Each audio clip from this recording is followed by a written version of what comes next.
Hi everybody, thanks for joining us. For those of you that don't know me, my name is Peter Llewellyn. I run the services at MedComms and the associated websites. So this is news, information, resources, services, activities for people who work in and around the global MedComms community, by which I'm talking people who work in and around medical communications, medical education, medical publishing, and the associated businesses. Lots of information at MedCommsNetworking.com. We do a lot of webinar type activity and generate a lot of video content. You'll find that all over at NetworkPharma TV. Importantly, we also do quite a lot to try and encourage people to look at MedComms as potential career options. So you might be interested in being a medical writer, account manager, or whatever. You'll find lots of information at first medcommsjob.com and so on and so forth. There's lots of things to go and have a look at if you haven't already explored. Today, absolutely delighted to have Trishna with us. Trishna Bharadia, I'm not going to introduce you, you're going to introduce yourself, but basically you're here as a patient advocate and absolutely delighted. I'm a little bit of a fanboy. You've done some great work over the last few years in and around MedComms, supporting some of the agencies and Pharma and so on. The last time we met was on a webinar, I think it was something like October 2020, something like that. And I remember talking because one of the things I was interested in at that stage was the pandemic was hitting us. Or we were well into it, I suppose, by that stage. But I remember us talking about how, in a way, there's a positive side in that we were opening up opportunity for patients to get involved in activities. Obviously, things like events have historically proven a little bit of a problem in terms of getting patients to encourage itself. I don't want to go too far down this line. We'll come back to it in the conversation, but I remember talking about the fact this is a great opportunity to involve patients and the patient voice, however that was done, because digital type activity, opening up virtual eventing and so on, surely meant a more inclusive way of going about things. And I'm sort of, without putting you on the spot or telling you too much about where I'm going to go with this conversation, I'm sort of interested to know whether that's actually your experience of what's been achieved over the last couple of years. How are we doing as a business and an industry to take notice of that patient voice that everyone talks about so much? So, okay, Trishna, over to you. Tell us about yourself, a little bit of the personal journey, and we'll go from there. Members of the audience, please, the text boxes are there, ask your questions. Share your own observations and so on. But Trishna, tell us your story. Yeah, so really pleased to be here today. And so my name's Trishna Bharadia. I'm based in Buckinghamshire in the UK, and I'm a patient engagement consultant and patient advocate. So that means basically I work with lots of different stakeholders, including the pharma industry, CROs, MedComms agencies, and other types of vendors, academic institutions, scientific publishers, patient groups, clinicians, basically you name it. And I worked essentially to better embed the patient voice into the healthcare ecosystem and the medicine's development lifecycle. So even though I'm based in the UK, I work both in the UK and also internationally. And some of my key areas of interest, which I'm sure we're going to delve into today at some point, include good patient engagement practices, diversity, equity, and inclusion issues in healthcare and research, and also patient involvement in health information and scientific publications. So I work within disease area and also above and across disease area. So some of the areas that I've had projects in recently, just to give you a flavor, include neurology, respiratory, oncology. I've been working in this space for coming up to 15 years now, believe it or not. And I got into it, like most people, through a diagnosis. So, I think you'll be hard pushed to find any patient advocate out there who didn't get into it because they'd been diagnosed with something, or they were a caregiver for somebody who'd been diagnosed with something. Right. So I live with several long-term health conditions, including what people know me best for is multiple sclerosis, which I was diagnosed with in 2008, age 28. And that's really where my journey started and has brought me to where I am today. So I'm also a patron and ambassador for several health and disability related organizations. I'm a visiting lecturer on patient engagement at King's College, London University. And I'm also an honorary member of the Faculty of Pharmaceutical Medicine, which is part of the Royal Colleges of Physicians. I think I'm only one of, I think, two patient advocates who are a member of the faculty. So it was very, very privileged, but also felt like, wow, this is a huge opportunity to potentially shape some of the faculty's work. I think that's me in a nutshell. I mean, if people are interested in how I got to doing what I'm doing, my journey so far in the patient engagement space, I'm sure we can talk about it more. But I think I've kind of sum things up as succinctly as possible. I mean, there are people who know me on this call and who are aware of just the sheer volume of stuff that I do. So I often say, you know, people say to me, Trishna, can you just tell us what you do in a nutshell? I'm like, well, how big is the nut? Of course. But I am interested in that early stage. You know, what did lead you into the patient advocacy work that you're doing? And in particular, into working with industry. I know there's a little bit of a story there, but do just paint that little bit of a picture. Take us back to the beginning. Yeah, so as I said, I was diagnosed at the age of 28 in 2008, and basically that diagnosis wasn't a good experience. Believe it or not, I was literally handed this life-changing diagnosis, and then I was just sent away. My then neurologist, who isn't my neurologist now, he literally wrote down the names of the 4 medications that I was eligible for and said, come back in 2 weeks, tell me which one you want to go on. And there was no signposting, there wasn't even a mention of like the MS Society, where to go to for trusted information. And this was at a time when, I mean, we were talking about 2008. The internet, yes, obviously there was stuff online, but not in the way that we have today. And so it was a really tough experience, because not only were me and my family dealing with the physical effects of me being diagnosed with MS, and at the time, my younger sister was also basically started to show symptoms of what would eventually go on to be diagnosed with ulcerative colitis. But we were also faced with essentially this black hole of we didn't know where to go to for support, services, information. And that's where I really thought, well, this isn't on. This experience isn't good. How can I try to change things? And that's what led me to starting to volunteer with some of the charities. So the MS Society, MS Trust, MS UK. And through that, I started to speak at events. I was volunteering for Asian MS, which is one of the support groups that works under the umbrella of the MS Society. And in the meantime, so we're talking, a couple of years, I'd started to attend research days. I learned that I could also change my care. So I moved my care to a specialist MS center. And then I started to essentially become an informed patient. I became much more confident about talking about MS, my experiences, not just amongst other people who have MS, but also with researchers, with clinicians, with people who are working in the field. And then my new neurologist, he's fantastic, key opinion leader, just really well known on the global stage. And he runs these preceptorships for industry. And he said, Trishna, would you come and speak at one of these preceptorships as an expert patient? And that's really where my work with industry began, because I went and I spoke at one of these preceptorships, and there was somebody there who said, Trishna, loved, listening about, your diagnosis, your experiences, etc. Could you come and speak at our offices? And so I thought, wow, okay. And went, spoke at their offices, and then everything basically just snowballed.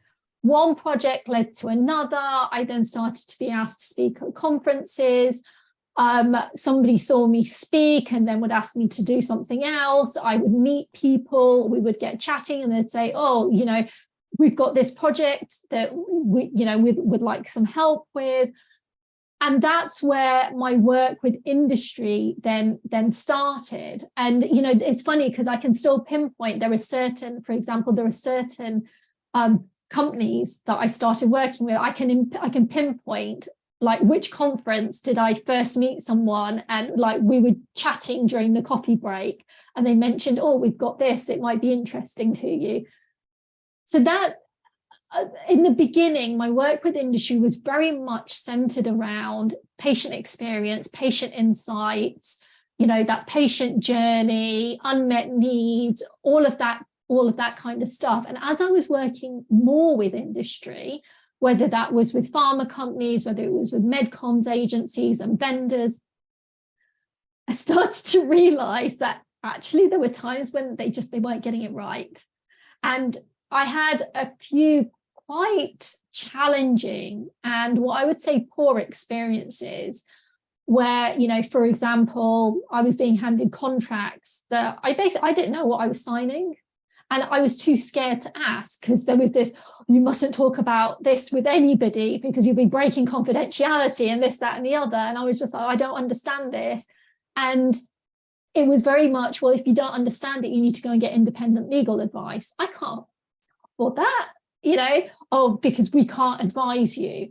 And there was things around experiences when, for example, I would ask for, after a flight, I'd be asked to go to somewhere in Europe. And I would say, well, can you please pre-book a taxi to take me from the airport to the hotel? Because after a flight, I'm exhausted. I don't want to be standing in a taxi rank trying to, get transport.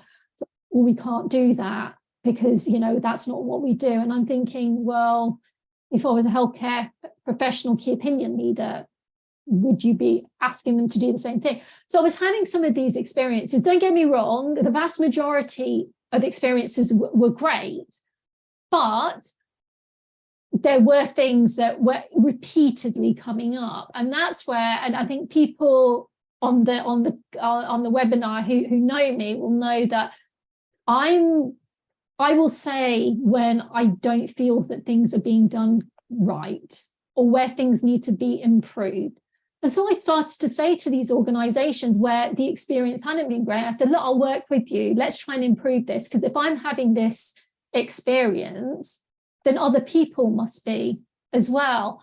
And it does happen. I remember sitting and having a conversation. It was a patient event that was being run. It was some country. It was one of the countries in Europe. I can't remember which one. And this having this conversation with another patient advocate who was there, who said that she was really, really worried because the pharma company wouldn't pre-book her train tickets for her. They wanted her to, they said that she had to book them and then they would reimburse her. And it was a 90-day reimbursement time. And she didn't have the money.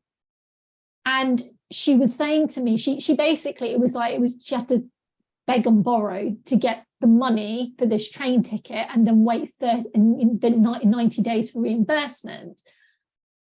And it was like experiences like that where I thought, okay, there was all this talk about being patient-centered, patient-centric, and companies felt that they were being patient-centered just because they were going out and asking patients, but they weren't thinking about how are we doing that.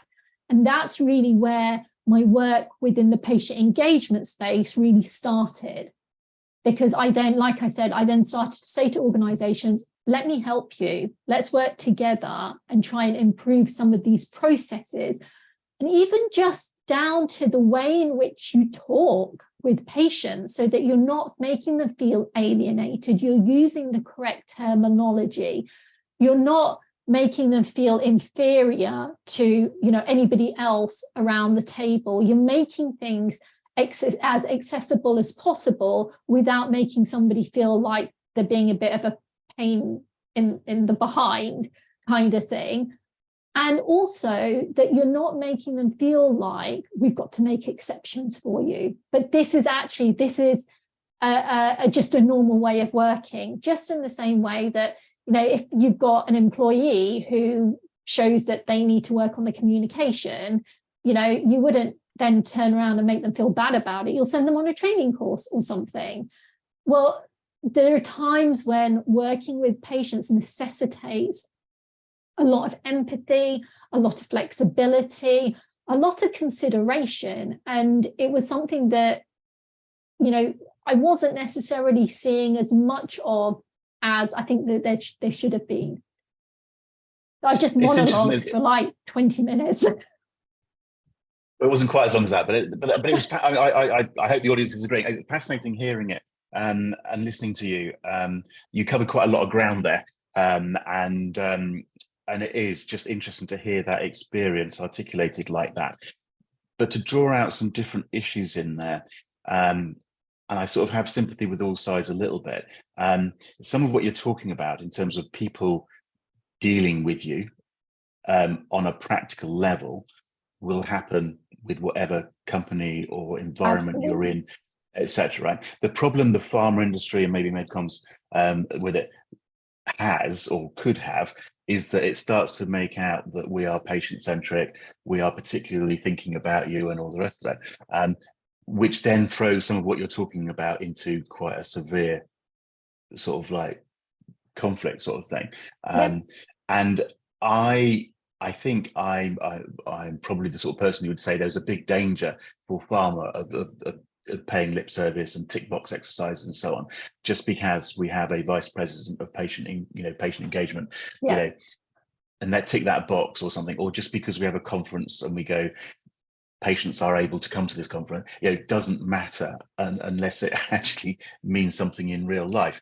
And I guess there is practical issues on all sides. I mean, I suppose I would always just say, at least maybe if we're thinking about it, that's a step in the right direction, but then communicating with each other and dealing with it and so on, and getting your sort of support to help think about those practicalities, because with all the best will in the world, it's very difficult to think from everyone's points of view all the time.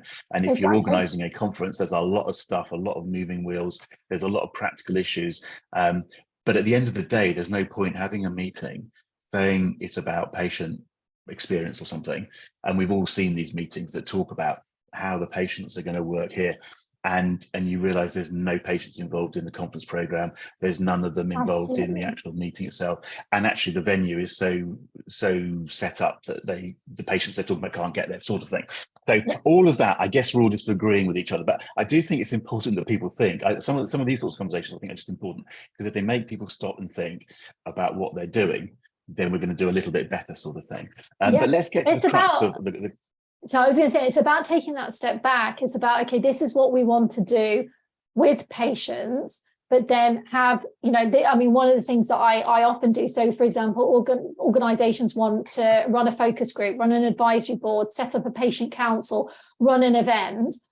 One of the things that I do is I help them to do that, to ensure that some of those challenges or pitfalls that people can sort of fall into, because you're right, you can't think of everything from every single angle.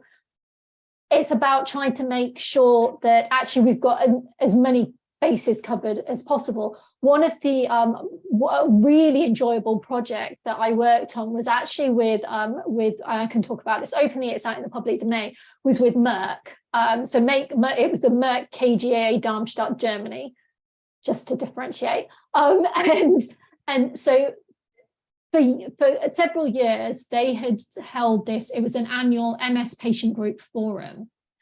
And I had gone and I'd spoken at one of these forums, and then had a sort of a debrief with the patient advocacy lead who was developing these forums. And there was various things that I said, well, look, you could improve on this, you could improve on that. The next one, I was brought onto the project team, and I worked as an equal member of the team alongside the Merck lead, the MedComms agency, the logistics agency, and from start to finish, including the delivery. So like I was helping to facilitate, present on stage, the creation of the post-meeting report, identifying advocates and patient group representatives to speak, or all the logistics down to, things like, so many people who have MS take medication. Some of those medications have to be taken at certain times in terms of food.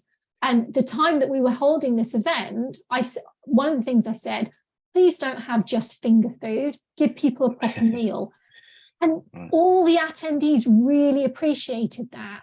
And so it's those are the things which people just don't necessarily think about, because they're not necessarily in that, then they've not had that experience. There was a focus group that I helped to put on, and I remember so this was held in London. It was for a clinical trials technology company, and I remember so many of the patients who took part said, and they didn't actually know that I'd been involved in the organization of this focus group, and so many of them said to the organization, this is the first time that we've taken part in something like this where somebody's actually thought about the timing of the event. It was in central London. It wasn't during rush hour where people were trying to manage the tube when they have mobility difficulties and things like that. And they said, this has been great. Can we work with you again? It's the kind of experience that we want patients to be having, because then it builds trust, it builds the relationships, and they want to work with organizations again because they feel like they've actually been considered, and that makes a huge difference. And yeah, no, absolutely. And it's that, again, we can apply that sort of mentality to all sorts of situations in life. If everyone's got a voice at the table, and we can make things work for everybody. There are some practical problems, but again, I think if we're setting ourselves up as being patient-centric, let's at least make sure the patient's involved all the way through. We've got some questions coming in. I'm trying to, as I'm talking, I'm trying to think which way around I'm going to ask these two questions. Okay. Two questions that obviously I think are related, but follow on from what you're saying. So I'm gonna just go with this way of asking. In the last couple of years, yep. Obviously, and you talked a lot of what you talked about, and let's be blunt, I mean, MS, mobility problems and so on. You've talked about events, you've talked about going to events, but so let's just follow an obvious route there. The last couple of years, virtual eventing, hybrid eventing and so on. I think I said at the beginning, the last time we talked was at sort of the beginning when everything was starting to go that way. And it was like, well, this is going to open up inclusivity and so on. So blunt question, what's your experience been for the last couple of years? Have you found that you've become more involved because the technology allows you to? Let's stop at that. Put a question mark there. So start with that question. Short answer, yes. And it's been amazing. I've been able to take on more work. I've been able to really, I would say, give more to everything that I'm doing, because essentially, I'm not constantly dealing with fatigue, burnout, having to think about, okay, if I go and attend this meeting in, okay, let's just choose Basel, because, all the, so many pharma companies in Basel. If I go and attend this meeting in Basel, then I'm now going to lose another probably 2 or 3 days in recovery when I get back.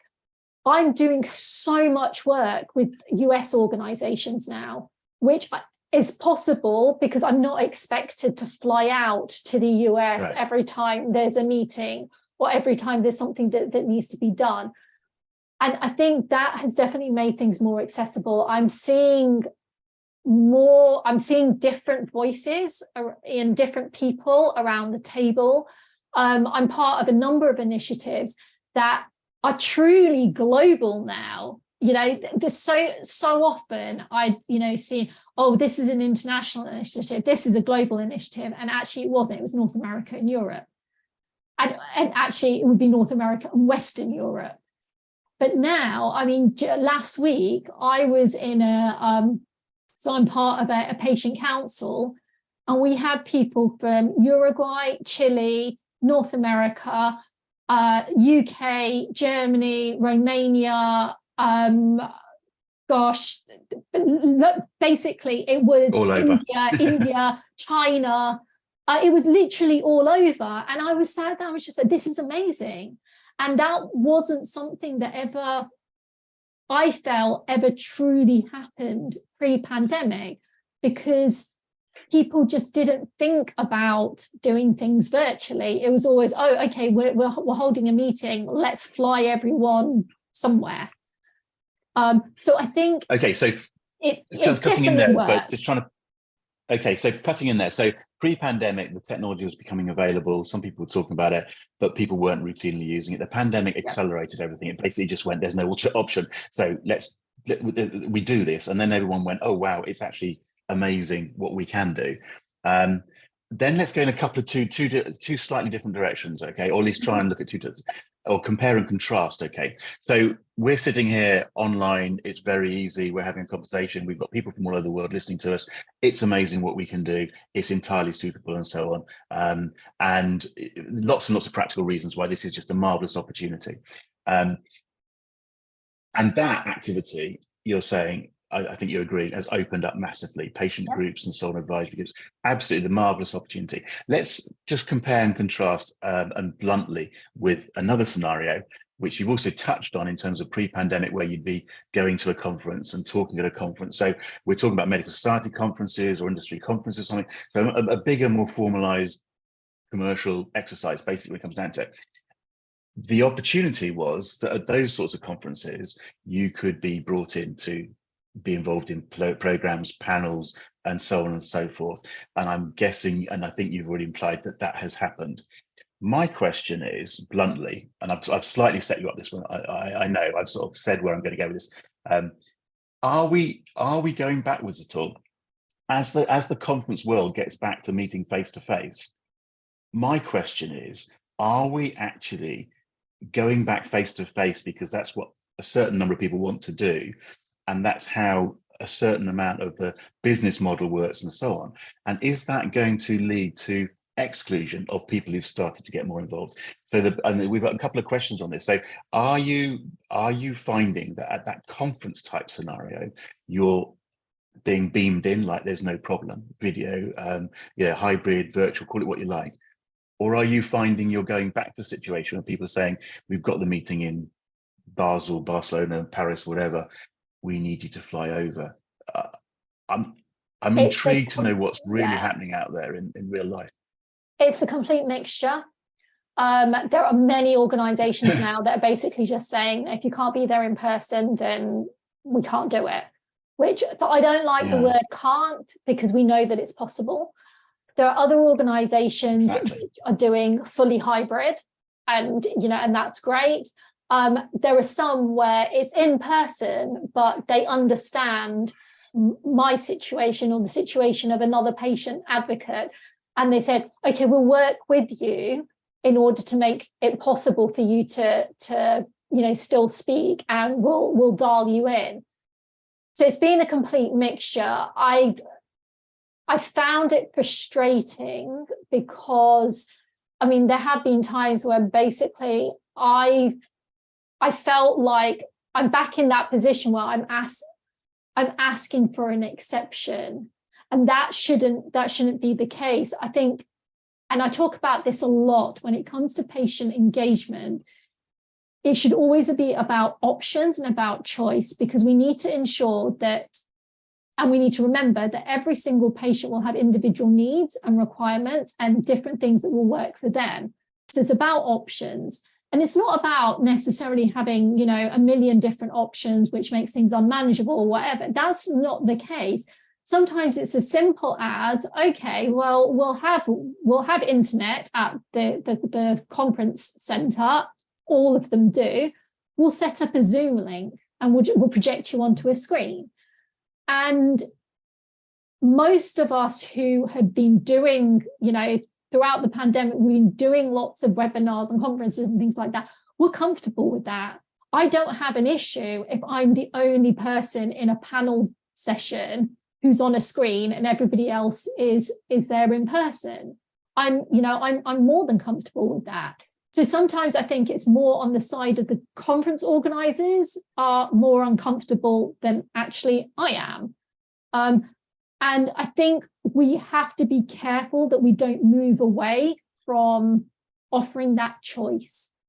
because it's not just about safety, because if we're talking about something like COVID, there are still people out there who can't be in a room with 500 people because it's just not safe for them. But there's also about accessibility, about, like I said, things like fatigue, about how many days out of your week is it going to take, even though you're only being asked to do a 1 hour session, for instance. Yeah.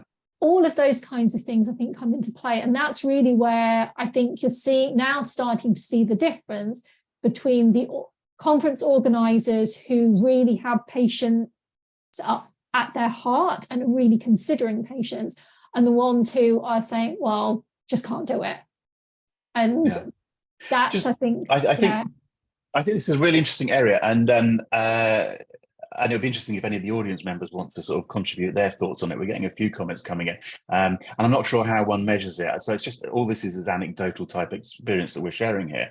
But there does seem this sort of like move back to face at the cost of everything, at least in some quarters, which just seems such a shame. Although I have some sympathies with conference organisers in this situation, I must admit.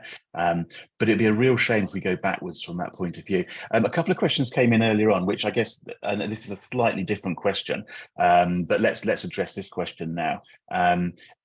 In terms of, because some of your anecdotes, sort of like, your stories over the last 10, 15 years, I guess, of working with industry, a couple of people have commented, that's not good, sort of thing. Has industry got better at dealing with you as a result of the work you and others are doing? Can you actually make that sound really ominous? Like, I'm great to work with, I promise. But you said, no, I know, but you said to begin with, it was like, there's a lot of, you got involved in this to try and help people understand how to work better with you, sort of thing. Okay, so I'm just sort of trying to, but the truth is, is it the case that industry, as a result of this work and so on, has improved in the way that it works with patients, whatever the individual situations around the conference and so on? I mean, would you say that the industry now is just in a better place than it was, or have we still got a long way to go? And have we still got a long way to go? So I think, there's several answers to this, depending on what angle you're looking at. So as an industry, I think industry generally has become much more aware of those processes of how do we work with patients. I think that's really being reflected in things like the FPL working with patients sourcebook, the ABPI code update, things like good publication practice 2022, the update to that, where we're seeing more of, you should be working with patients, this is how to do it. Regulators in the US, FDA is wanting to, and regulators are wanting to see how is industry working with patients for, the approvals process, all of that kind of stuff. So I think as an industry, there's much more awareness, and there's also much more support out there. So if anybody on the call has ever attended a patient-focused medicines development, the patient engagement open forum sessions, and there's a lot of work going on around things like fair market value calculators, around there was some plain language summary guidance, there's working with patients, there's so the we can has put together like contract templates. Envision Pharma and We Can have done a patient authorship training course. There's more support out there, and there's initiatives like Paradigm, et cetera.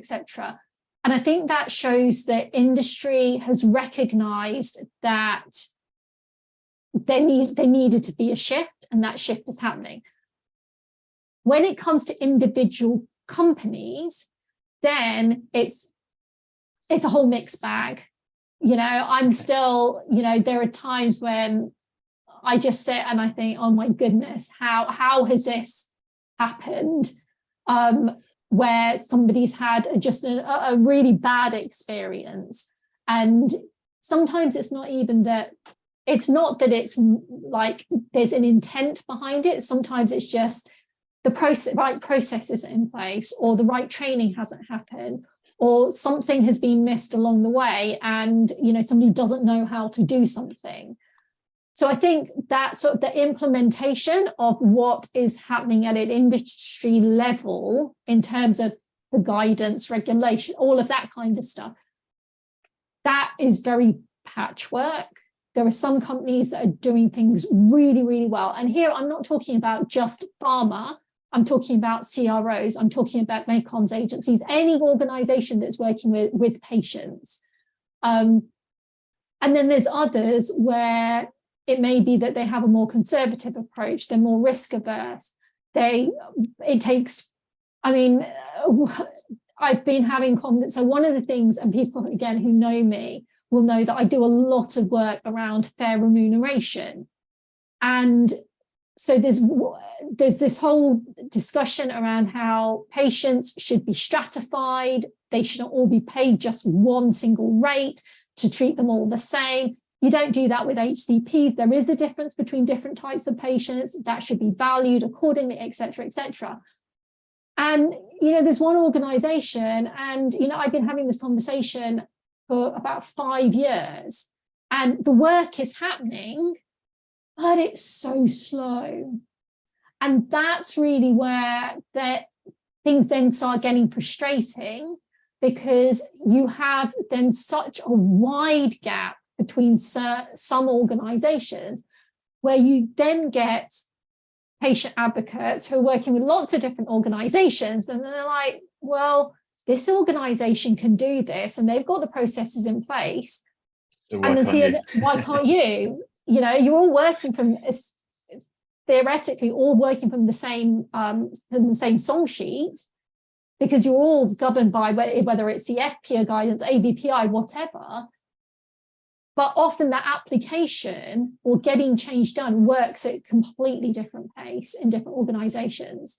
I was actually doing a webinar with, it was actually for the Faculty of Pharmaceutical Medicine, and there was somebody there from the PMCPA, and he was also saying that he sees that the application of the ABPI code and that interpretation of it vastly differs between companies, and also there's confusion sometimes between what the code says and what's actually internal company policy, and the code is being blamed.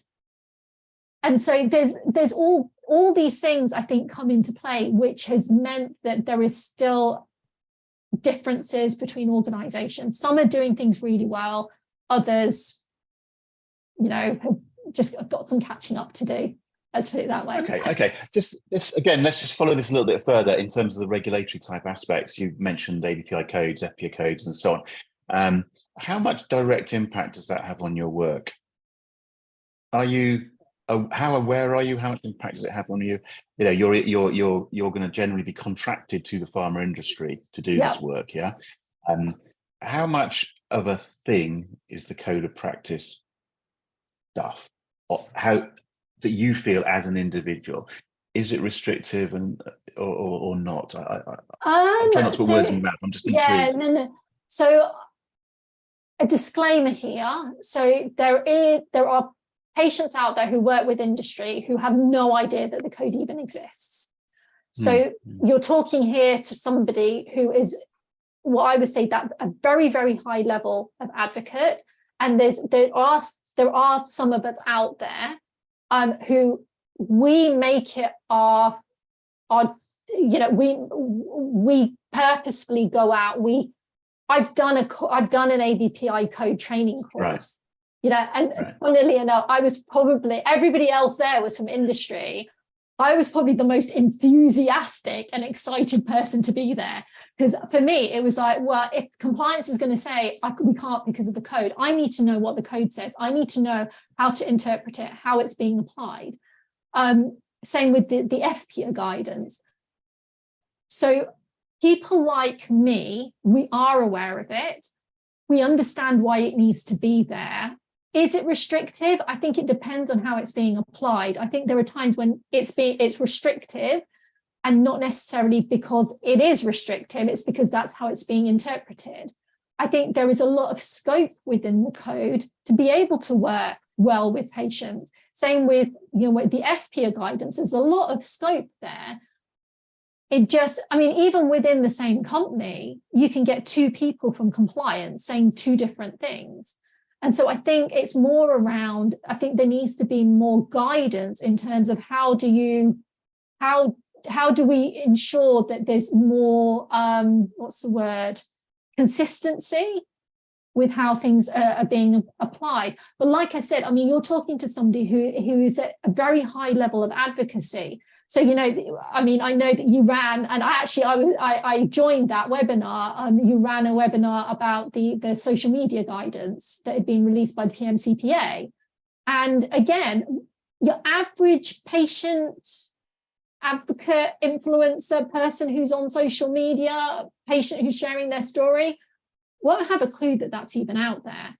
And I think this is also where it becomes really important for industry and also MedComms agencies, because often they're the point man, so to speak, to be transparent. So if something can't be done, explain why. I remember being at an event where there was a patient, it was a panel, and there was one patient there who didn't understand why she could not talk about drugs. It was a Pharma-sponsored event. She could not talk about the medications that she was on, the issues that she was having. Nobody had explained to her why. They just said, you can't talk about medications. And that, again, that's really where you start eroding trust. Because if a pharma company comes along and says, you can't do this, you can't do that, don't talk about this, don't talk about that, you start to perpetuate. Yeah, exactly. You start to perpetuate these myths about, well, it's big pharma, big bad pharma. They're trying to, hide something or do this, do that. And we don't need that, because actually, and I say this, I work with pharma because I believe in what they do. There is, all the people that I work with really believe in what they're doing. They want to help patients. They want to have better outcomes and experiences for patients, improve patients' lives. But we have to face reality that the pharma industry doesn't have a great reputation amongst the public, and particularly amongst many patient communities and many patients, because of whether it's, in certain communities, they've not been historically treated properly, or whether it's around the pricing of drugs, around market access. There's all these things. And so there is a reality there that we still have to work with, and within that sort of context and framework. That's why transparency becomes even more important, because if people understand why, they're less likely to jump to their own conclusion. Yeah. No, exactly, to all of that. It's a very highly regulated industry. That just has to be accepted, but we need to be able to educate and the people that we're working with better. And the transparency is important. And also, I was going to say, and also transparency, particularly as, there is globalization, there is internationalization, and we're getting more international collaboration. So I was on a call the other day, and this was in the meeting where there was people from all over the world, and this advocate who was from India, she had actually just spent some time out in the US. It was the first time she was going to the US. And she was absolutely gobsmacked that when she turned on the television, there was adverts for medications, and because she didn't know. And then she was asking all these questions like, well, why was that happening? Is there other countries? Is it just the US? Is it just India where, we don't see that and stuff? And it's because actually your average patient advocate doesn't look into the regulations from different countries and things like that. So having that understanding, and, the pharma industry and the people who work in it, MedComms agencies, etc., they're in a position to be able to help inform and educate patients around these kinds of things, because otherwise, they're not everyone is as curious as someone like me, where when I do something, I want to know everything about it. And I've really worked hard to do extra learning, to do training and things like that. you will get your working with your average Joe Blogs patient who you contacted through a clinician because they're in their clinic. You're getting insights from them, and they don't know how the pharma industry works. And so having those conversations and using that opportunity, I think will just benefit everybody and make for a better experience. Okay, so I'm going to ask. We've run out of time, to be honest, so we need to wrap this up. But it's fascinating, and I could carry on talking all afternoon, to be honest. So there's a message in there, I think, which is fair to say that industry generally probably doing more than they used to. It's good. It's good direction we're going in, but it's a mixed picture, and some companies still have a lot to do. Some companies are doing it very well. There's lots of initiatives now. Yada yada yada yada. For Joe, I think you said Joe public or Joe, patient, however you phrased it, but the average sort of patient advocate, maybe we need to do more to educate. It sounds like a lot of what you're talking about is driven by you, you wanting to know more. So you've sort of got to a stage where you do understand the business, but is the industry just working with patients, Joe average, as it were, to use that expression, and not explaining, and therefore is that real or is that good enough? Blunt question. As you've got to the position you've got to, and you're working with people, but you're so educated in terms of what we're doing, is there any concern that you become a unique sort of patient? So that actually, if I'm trying to understand what patients are trying to do with my product, there's a problem with you becoming so educated and so understanding that actually then I still miss what 99% of patients actually need to do. Do you understand what I'm saying with that? Yeah, absolutely. I get asked this question a lot, and I think there's two answers to this. Firstly, so I still do an awful lot of work directly with patient communities, and that's something which I've really felt has been important to me, because in order to be able to work and be able to say what is happening within patient communities, I have to be working with them. So I still do a lot of what I call on the ground work. So I think there's that. There's also, it's about not necessarily saying, well, okay, we have Trishna, so we can't have somebody who is what we call the Joe average patient. It's about understanding that everybody brings different perspectives and different insights. So it's about having those multiple voices. So, in some of the patient councils that I've set up, I've always made it clear that there should be a mixture of patient advocates, and that sort of that very high level patient leaders, etc., and also people who potentially never worked with industry and are living day to day, managing their condition, whichever condition it is. It's the same, I get asked the question, well, if we have a patient organisation representative, that means we don't have to have patients.